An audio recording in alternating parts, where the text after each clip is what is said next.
Assalamualaikum warahmatullahi wabarakatuh. Perkenalkan, saya Mika Oktavianingrum. Di sini saya ditemani oleh dua rekan saya, yaitu Dinda Ayu Setiawati dan Akmal Ramadan. Kami dari kelompok 3 akan membahas mengenai Introduction to Basic Element of Compliance Audit. Nah, untuk pembahasan yang pertama yaitu mengenai elemen audit kepatuhan. Elemen audit kepatuhan sendiri ada 3, yaitu otoritas, pihak, dan jaminan. Kita bahas satu-satu ya mengenai otoritas. Otoritas sendiri yaitu tindakan atau resolusi yang relevan dari badan legislatif atau instrumen hukum lainnya, arahan dan pedoman yang dikeluarkan oleh badan sektor publik dengan kewenangan yang diatur dalam undang-undang yang diterapkan dan dapat dipatuhi oleh entitas yang diaudit. Otoritas dapat mencakup undang-undang atau kebijakan, aturan, regulasi. Kami bisa 100 menjelaskan elemen audit sektor publik, yaitu semua audit sektor publik memiliki elemen dasar yang sama, yaitu mengacu pada informasi, kondisi atau kegiatan yang diukur atau dievaluasi terhadap kriteria tertentu, bisa berupa aktivitas, transaksi keuangan, atau informasi, misalnya dalam konteks program dukungan pendapatan dan materi pelajaran bisa mencakup yang pertama kegiatan yang merupakan program pendukung pendapatan aktual itu sendiri dari operasinya, kemudian transaksi keuangan, dan yang terakhir informasi seperti laporan keuangan, laporan tahunan, dan akun dari program pendukung pendapatan yang disediakan manajemen untuk auditor. Yang kedua yaitu 3 pihak yang berkepentingan. Nah, 3 pihak di sini didasarkan pada hubungan 3 pihak di mana auditor bertujuan untuk memperoleh bukti audit yang cukup tepat untuk menyatakan kesimpulan yang dirancang untuk meningkatkan tingkat kepercayaan pengguna yang dituju. Selain pihak yang bertanggung jawab tentang pengukuran dan evaluasi dari materi pelajaran dengan kriteria, semua audit kepatuhan memiliki yang pertama yaitu pihak yang bertanggung jawab. Pihak yang bertanggung jawab di sini yaitu biasanya lembaga pemerintahan yang mendapatkan dana untuk kegiatan tertentu.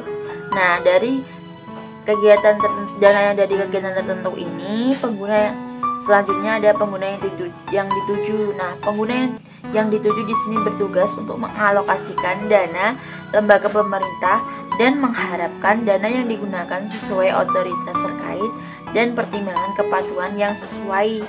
Dan yang ketiga yaitu SA yang melakukan audit atas parlemen dan memberikan jaminan. Nah, jaminan apa yang dimaksud? Jaminan di sini yaitu pengguna yang dituju ingin yakin tentang keandalan dan relevansi informasi yang diberikan kepada mereka untuk pengambilan keputusan. Oleh karena itu, audit harus memberikan informasi kepada pengguna berdasarkan bukti yang cukup dan tepat. Dengan demikian, auditor perlu melakukan prosedur untuk mengurangi atau mengelola risiko mencapai kesimpulan yang tidak tepat dan memberikan informasi yang kredibel kepada pengguna yang dituju sehingga pengguna yang dituju dapat memberi keputusan yang tepat.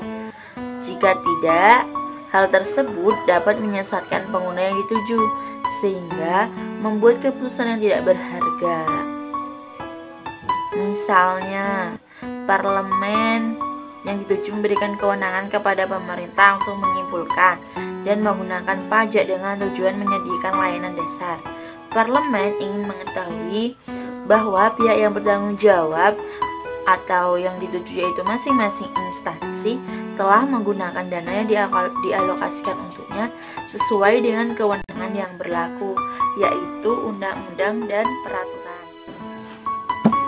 Selanjutnya, saya akan menjelaskan mengenai 3 jenis audit, yaitu audit keuangan, audit kepatuhan, dan audit kinerja. Nah, untuk audit keuangan sendiri yaitu untuk menentukan apakah informasi keuangan sesuai entitas yang disajikan dan pelaporan keuangan dan kerangka peraturan yang berlaku. Nah, saat melakukan audit keuangan, auditor mencari kesalahan penyajian dan kesalahan yang dapat berdampak material terhadap informasi yang disajikan dalam laporan keuangan. Salah saji material atau kesalahan merupakan sesuatu yang akan memaksa individu dengan pemahaman rata-rata tentang materi pelajaran untuk mengubah pandangan mereka tentang asersi yang dibuat dalam laporan keuangan. Nah, dalam mengaudit laporan keuangan sendiri ada beberapa tahapan-tahapan yang dilakukan oleh auditor. Yang pertama yaitu menerima perikatan audit. Menerima perikatan audit di sini perlu adanya kesepakatan kedua belah pihak dalam hal audit. Maka kedua belah pihak ini adalah pihak auditor dan perusahaan yang biasanya diwakili oleh manajemen. Sebelum melakukan audit, maka harus ada kesepakatan dulu yang harus dibuat dan disetujui bersama. Manajemen atau klien menyerahkan audit laporan keuangan kepada auditor dan auditor menyanggupi audit laporan keuangan sesuai dengan kompetensinya. Bentuk perikatan ini di dalam bentuk surat perikatan audit. Jadi sebelum melakukan pengauditan pada laporan keuangan, biasanya perlu ada persetujuan dulu antara pihak auditor dan juga pihak manajemen perusahaan. Nah, setelah melakukan kesepakatan, selanjutnya auditor yaitu membuat perencanaan proses audit. Untuk membuat perencanaan audit, seorang auditor harus melakukan beberapa kegiatan seperti memahami bisnis dan industri klien, melakukan prosedur analitik, menentukan materialitas, menentukan risiko audit dan risiko bawaan, memahami struktur pengendalian internal dan menetapkan risiko pengendalian, lalu mengembangkan rencana audit dan program audit. Setelah beberapa perencanaan proses audit dilakukan, langkah yang selanjutnya yaitu pelaksanaan pengujian audit. Pada tahap ini, auditor akan melakukan pengujian analitis, pengujian pengendalian, dan pengujian substantif. Jika beberapa pengujian sudah dilakukan, yang terakhir yaitu pelaporan audit. Pelaporan audit merupakan hasil dari pekerjaan audit yang telah dikerjakan oleh auditor. Laporan audit biasanya mencakup jenis atau jasa yang diberikan, objek yang diaudit, lingkup audit, tujuan audit, hasil audit, dan rekomendasi yang diberikan jika ada kekurangan atau informasi lainnya. Yang selanjutnya yaitu audit kepatuhan. Audit kepatuhan di sini merupakan penilaian independen terhadap apakah pokok bahasan tertentu sesuai dengan otoritas yang berlaku, diidentifikasikan sebagai kriteria. Hal yang dilakukan tersebut dengan menilai apakah aktivitas, transaksi keuangan, dan informasi dalam sebuah hal material sesuai dengan otoritas yang mengatur entitas yang diatur. Dan yang terakhir yaitu mengenai audit kinerja.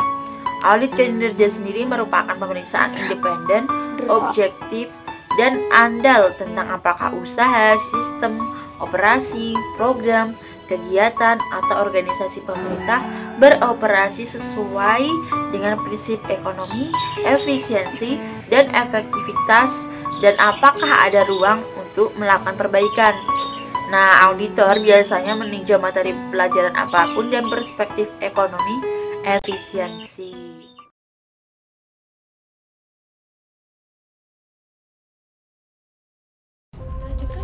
Sebelumnya kita beralih ke mekanisme dari audit kepatuhan. Pada praktiknya, dalam audit tahunan terdapat beberapa cakupan diantaranya audit kepatuhan, audit kinerja, dan audit keuangan. Hal ini sejalan dengan ISAI 100 yang menyatakan bahwa SAI dapat melakukan suatu audit gabungan dengan mencakup audit kinerja, audit keuangan, dan audit kepatuhan. Selanjutnya kita beralih ke kemungkinan berbagai cara audit kepatuhan tersebut dapat dilaksanakan. Pertama, audit kepatuhan dinilai sebagai suatu aktivitas yang terpisah.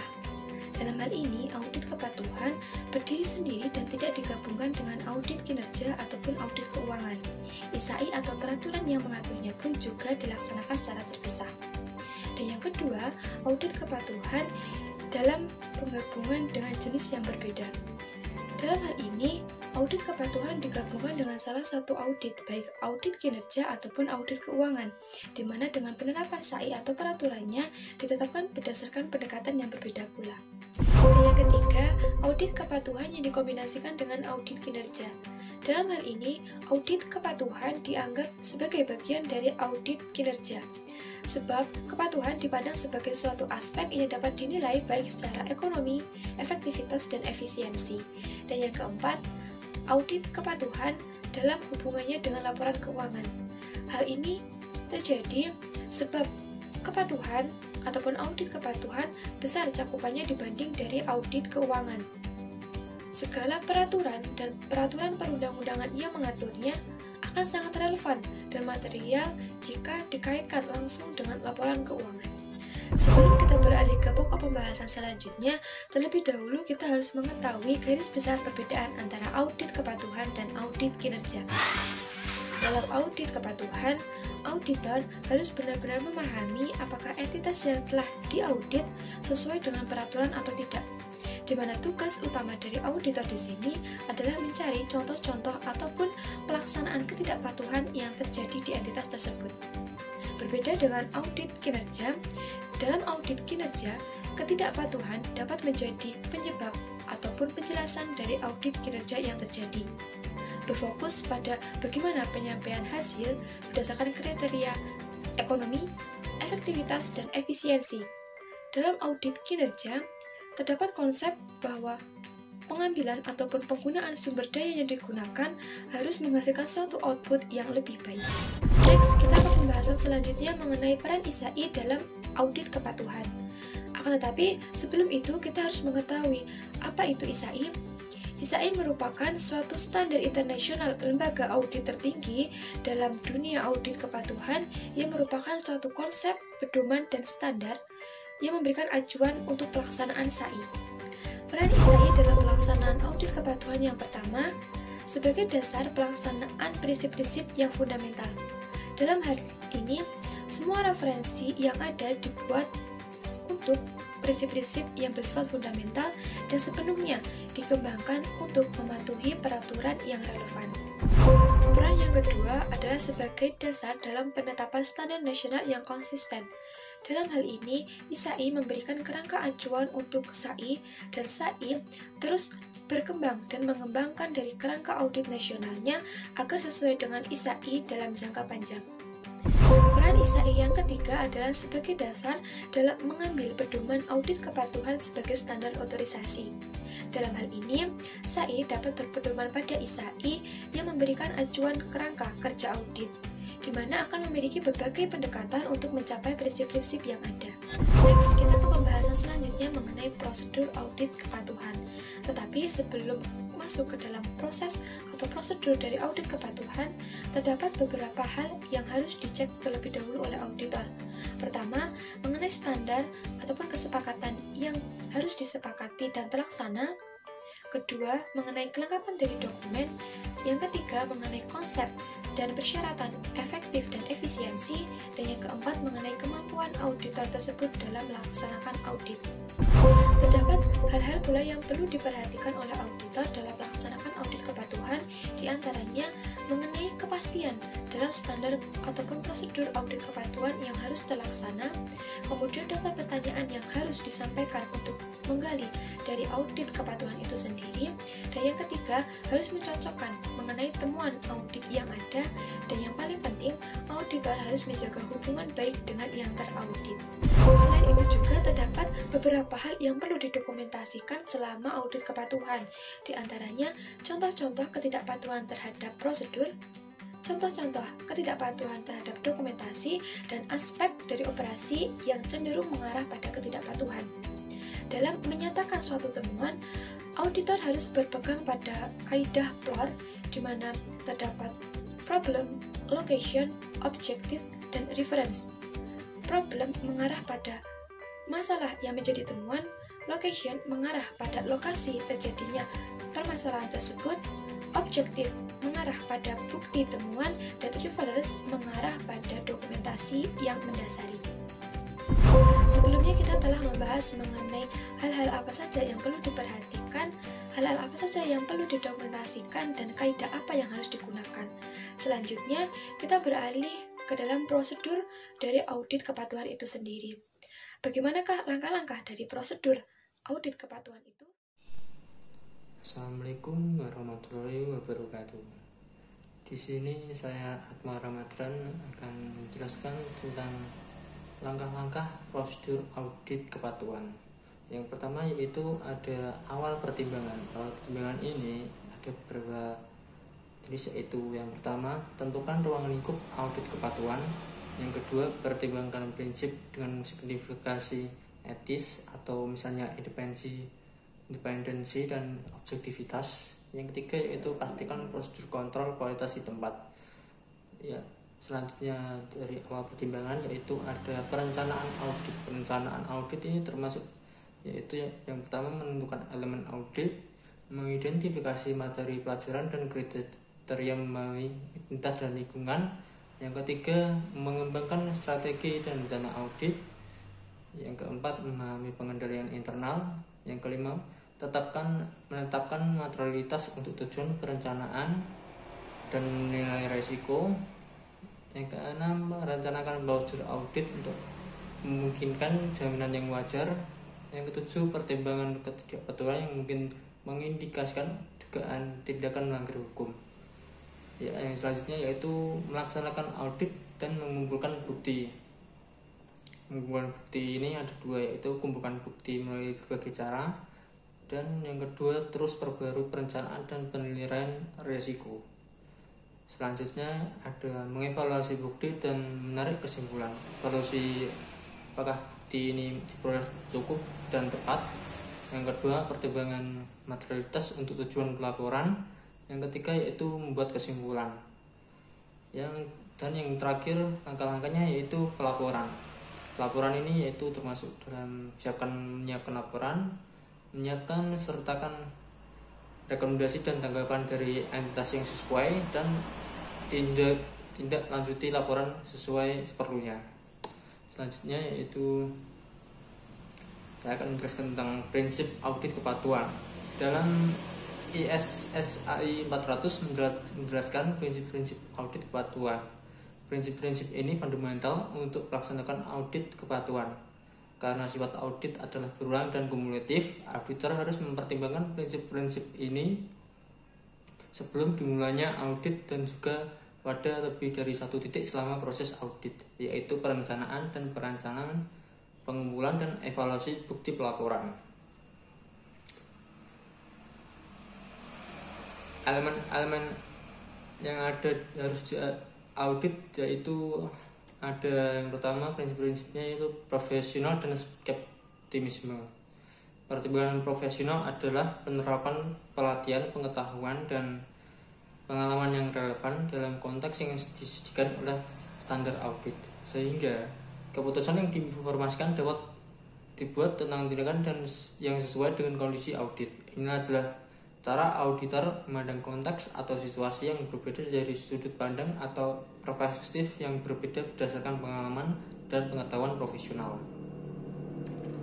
Profesional skeptisisme juga mengacu pada memelihara jarak profesional dan sikap waspada dan mempertanyakan untuk menilai kecukupan dan kesesuaian bukti yang diperoleh selama audit. Yang kedua ada kontrol kualitas, mengacu pada proses yang diterapkan di mana kualitas keseluruhan audit kepatuhan ditinjau untuk memastikan bahwa audit tersebut telah sesuai dengan standar yang mengatur yang berlaku dan bahwa laporan audit tersebut memiliki kesimpulan atau opini yang dikeluarkan sesuai dengan keadaan. Yang selanjutnya yaitu ada keterampilan dan manajemen tim audit. Tim audit secara kolektif memiliki pengetahuan, keterampilan, dan keahlian yang diperlukan untuk menyelesaikan audit dengan sukses. Ini termasuk pemahaman dan pengalaman praktis tentang jenis audit yang dilakukan, keakraban dengan standar yang berlaku, sebuah pemahaman tentang operasi entitas yang diaudit, serta kemampuan pengalaman untuk melaksanakan pertimbangan profesional. Yang selanjutnya ada risiko audit. Risiko audit adalah risiko auditor bahwa laporan, kesimpulan, atau pendapat auditor yang tidak tepat.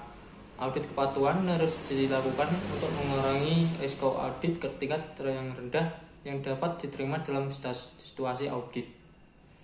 Berbagai komponen risiko audit termasuk risiko inheren, risiko pengendalian, dan risiko deteksi. Misalnya ada materialitas. Materialitas ini mungkin berhubungan dengan item individu atau sekelompok item yang diambil bersama. Materialitas dianggap sebagai nilai, tapi juga memiliki aspek kuantitatif dan kualitatif lainnya, yaitu karakteristik yang melekat dari suatu item atau kelompok item dapat membuat suatu materi berdasarkan sifatnya. Suatu materi juga bisa menjadi materi karena konteks kemunculannya. Selanjutnya yaitu dokumentasi dan komunikasi. Dokumentasi audit yang memadai penting dalam semua langkah audit kepatuhan. Hal ini untuk memastikan bahwa semua langkah yang diambil dan keputusan yang diambil selama audit dibenarkan dan didokumentasikan dengan benar, sehingga jika auditor berpengalaman tidak memiliki pengetahuan atau hubungan sebelumnya dengan tindakan audit sebelumnya, dokumentasi audit ini akan dapat digunakan untuk memahami audit yang dilakukan. Komunikasi juga harus mencakup informasi yang relevan dengan audit dan menyediakan observasi yang tepat waktu kepada manajemen dan pihak yang bertanggung jawab atas tata kelola dan temuan sepanjang itu berkaitan. Setiap kesulitan signifikan yang dihadapi selama audit serta contoh ketidakbutuhan material harus dikomunikasikan kepada tingkat manajemen yang tepat. Hal ini akan membantu dalam memperbaiki setiap penyimpangan dan temuan lain yang mungkin muncul setelahnya atau pada tahap sebelumnya, daripada nantinya dampak dari temuan tersebut bisa sangat material dan mungkin sulit untuk dipecahkan. Ya, sekian dari presentasi kelompok kami. Jika ada pertanyaan, silakan. Assalamualaikum warahmatullahi wabarakatuh. Nah, demikian penjelasan dari kelompok 3. Apabila ada tutur kata atau tindakan yang kurang berkenan, saya mewakili dari kelompok 3 mohon maaf dan terima kasih. Wassalamualaikum warahmatullahi wabarakatuh.